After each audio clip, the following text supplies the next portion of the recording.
ప్రియమైన సహోదరి సహోదరులారా, మీకో శుభవార్త.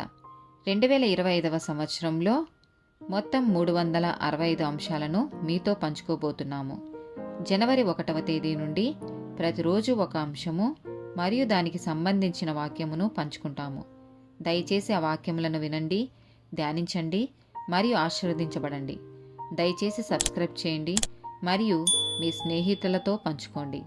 ధన్యవాదాలు.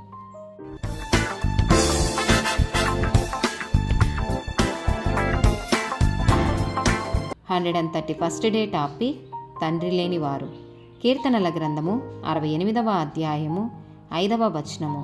తన పరిశుద్ధాలయమందుండు దేవుడు తండ్రి లేని వారికి తండ్రియు విధవరాండ్రకు న్యాయకర్తయునై ఉన్నాడు. నిర్గమకాండము 22వ అధ్యాయము 22 నుండి 24 వచనాలు. విధవరాలినైనను దిక్కులేని పిల్లలనైనను బాధ పెట్టకూడదు. వారు నీ చేత ఏ విధముగానైనను బాధ నొంది నాకు మొరపెట్టిన ఎడల నేను నిశ్చయముగా వారి మొరను విందును. నా కోపాగ్ని రగులుకొని మిమ్మును కత్తిచేత చంపించెదను. మీ భార్యలు విధవరాన్లగుదురు, మీ పిల్లలు దిక్కులేని వారగుదురు. యెషయా గ్రంథము 1వ అధ్యాయము 17వ వచనము. కీడు చేయుట మానుడి, మేలు చేయ నేర్చుకొనుడి. న్యాయము జాగ్రత్తగా విచారించుడి, హింసించబడువానిని విడిపించుడి.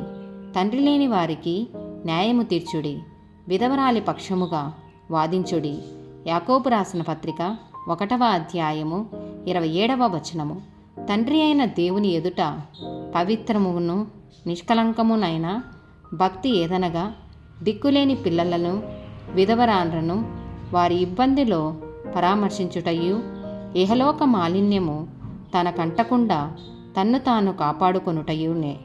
యాకోబు రాసిన పత్రిక 14వ అధ్యాయము 18వ వచనము. మిమ్మును అనాథలుగా విడువను, మీ యొద్దకు వత్తును. కొంతకాలమైన తరువాత లోకము నన్ను మరి ఎన్నడూ చూడదు. ఆమేన్.